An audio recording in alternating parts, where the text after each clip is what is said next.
லா இவ்வளோ தூரம் ஷெட்டுலாம் போட்டீங்க. மேற்கொண்டு எத்தனை லட்ச ரூபாய்க்கு வாங்குனீங்க ஆடு வந்து? ஆடு மட்டுமே ஒரு 3 லட்சம் வரைக்கும் ஆயிடுச்சு. 3 லட்ச ரூபாய்க்கு ஆடு வாங்குனீங்க. 3 லட்ச ரூபாய்க்கு கிட்ட ஷெட்டு போட்டிருக்கீங்க. அப்போ வந்து எவ்வளோ காலமாக வளர்த்தீங்க? வளர்த்தது வந்து ஒரு வருஷத்துக்கு உள்ளே தான் வளர்த்தோம். ஒரு ஈத்து வந்து நம்ம எடுக்கும்போது வந்து என்னன்னாக்கா வந்து இதில் போட்டு அது வந்து ஆடுகள் வந்து கொஞ்சம் மேய்ச்சலும் பகுதி நம்ம தீவனம் போட்டு வளர்த்தோம்னாக்கா கொஞ்சம் லாபகரமாக இருக்கும்.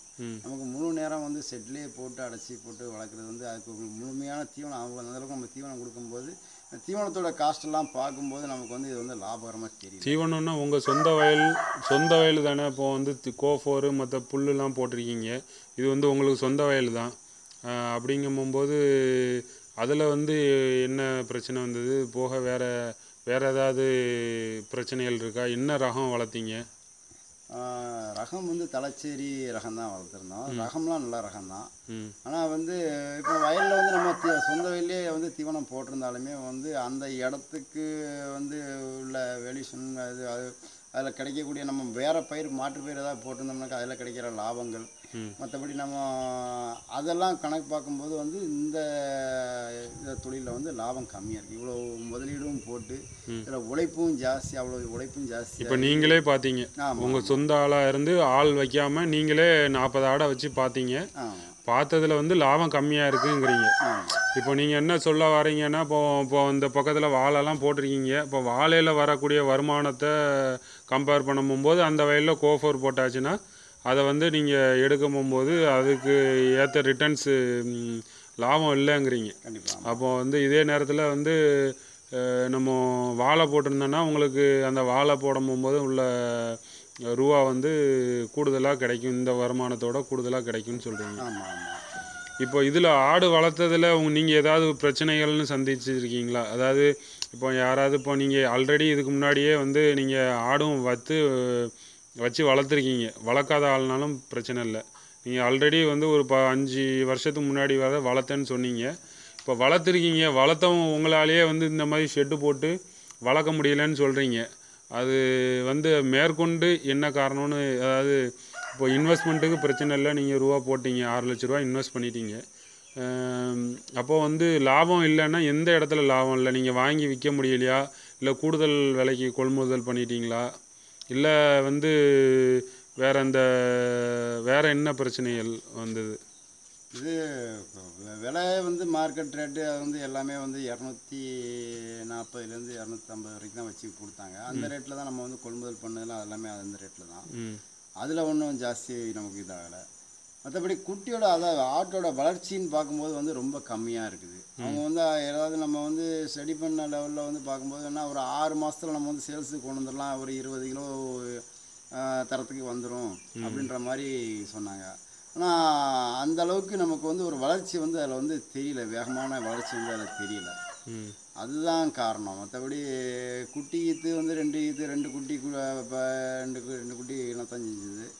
மற்றபடி இந்த காரணம்னு பார்க்கும்போது இந்த எடை வந்து அதிக எடை வந்து குறிப்பிட்ட நாளில் வந்து கூடலை. ஆமாம், அதனால தான் வந்து நம்ம வந்து சரி வேண்டாம், இது வேண்டாம், அந்தளவுக்கு ஒரு லாபமாக தெரியல அப்படின்னு சொல்லி அதனால அதை அப்படி இந்த மாதிரி ஷெட்டை ஃபுல்லாக விட்டுட்டு இன்வெஸ்ட் பண்ணதையும் விட்டுட்டு வேண்டாம் அப்படின்னு முடிவு பண்ணிட்டீங்க. ஆமாம் ஆமாம். இப்போ இந்த ஷெட்டை என்ன பண்ணுறதா இருக்கீங்க? இப்போ இன்வெஸ்ட் பண்ணிட்டீங்க. ஏன்னா இப்போது உங்களை மாதிரி ஃபார்மருக்கு வந்து இப்போ இது வந்து ஒரு பெரிய இன்வெஸ்ட்மெண்ட்டு தான். ஏன்னா நீங்கள் வந்து வேறு இப்போ ஃபுல் டைம் ஃபார்மர், வேறு வருமானமும் இல்லை அப்படிங்கிற பட்சத்தில் இது வந்து நீங்கள் இவ்வளோ தூரம் ஷெட்டையும் 6 லட்ச ரூபா வரைக்கும் முதலீடு பண்ணிட்டீங்கன்னு சொல்லும் போகும்போது, இப்போ பண்ணி நம்ம வந்து அதை பிரயோஜனப்படுத்த முடியலைங்கும்போது கேட்குறது எங்களுக்கும் வந்து கொஞ்சம் சங்கடமாக தான் இருக்குது. இப்போ வந்து ஆடு வளர்க்கும் போகும்போது நீங்கள் எதுவும் பிரச்சனைகள் எதுவும் சந்திச்சிங்களா? இப்போ வந்து இப்போ நம்மக்கிட்ட நிலம் இருக்குது, நிலத்துலேருந்து புல்லை அறுத்து போட போகிறோம், அதை நீங்களே செஞ்சிடுறீங்க. செய்யும் போகும்போது அது வளர்ச்சி வந்து இப்போ ஒவ்வொரு வெட்டினரி ஹாஸ்பிட்டல்லையோ இதில் கேட்கும்போது இத்தனை கிலோ வளர்க்கலான்னு சொல்கிறாங்க.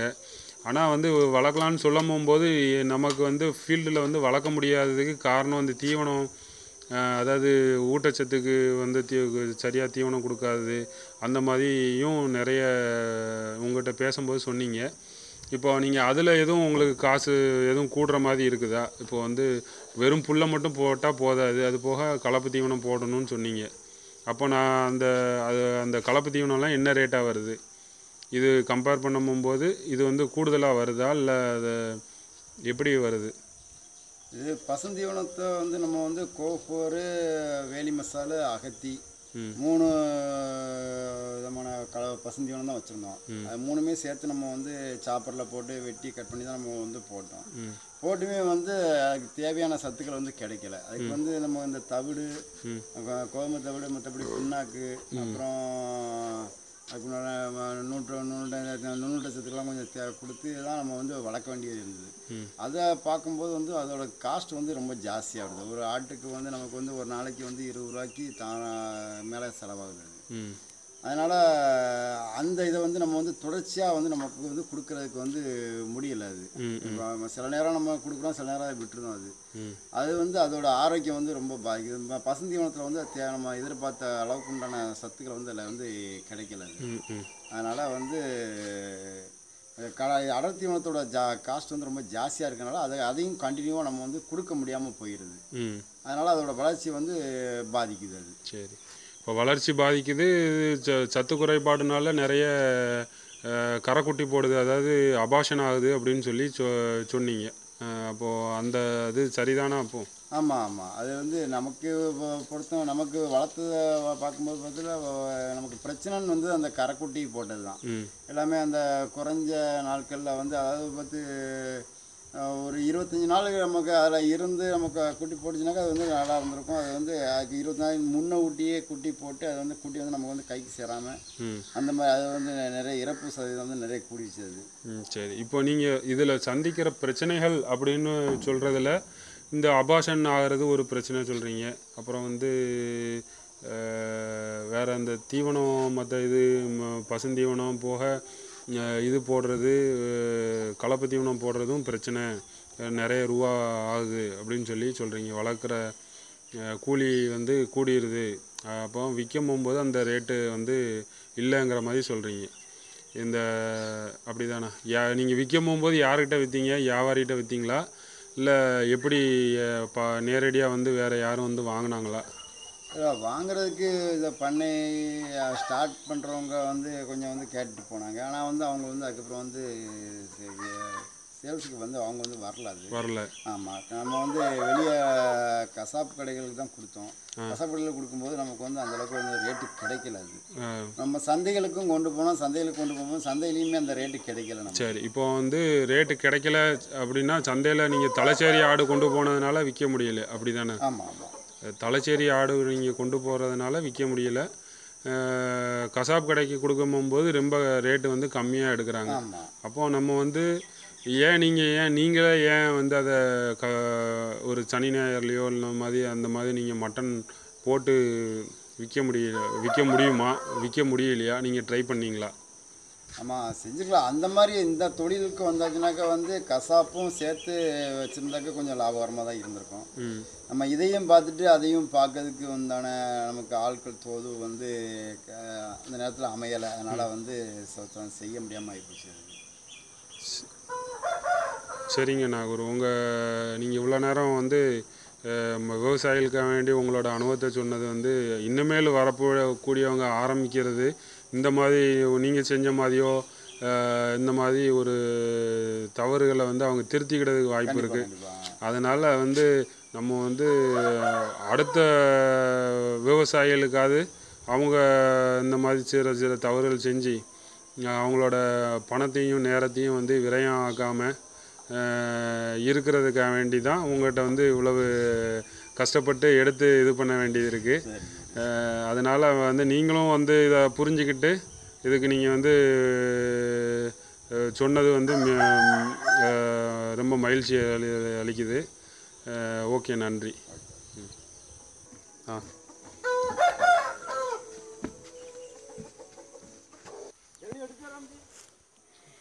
அதாவது நீங்கள் பார்க்குறது வந்து அவர் ஃபீல்டில் வந்து கோஃபோர் மற்ற இதெல்லாம் வந்து வச்சு இது பண்ணியிருக்காரு. அவர் வந்து அக்ரி சர்வீஸும் இருக்குது, ஏற்கனவே ஃபார்மிங் பண்ணிகிட்டு இருந்த லேண்டு தான்.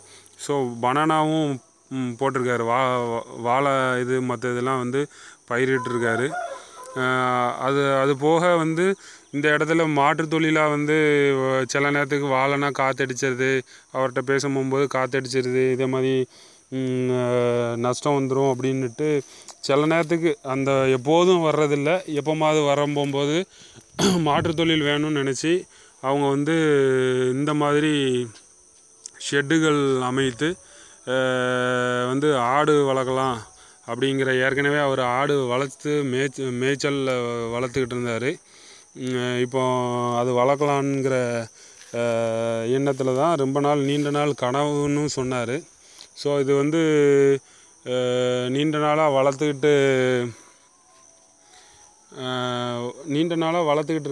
வளர்க்கணுன்னு ஆசையில் இவ்வளவு தூரம் செஞ்சுருக்காரு.